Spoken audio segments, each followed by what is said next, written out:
శివాలయ వదిన మధ్యలో కొన్ని మూల మూలకు వచ్చారు.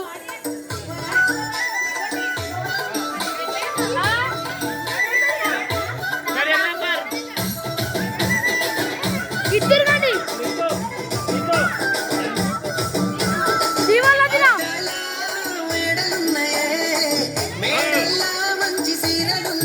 ఒక్క నిమిషం రెడీగా అన్నప్పుడు స్టార్ట్ చేస్తాం.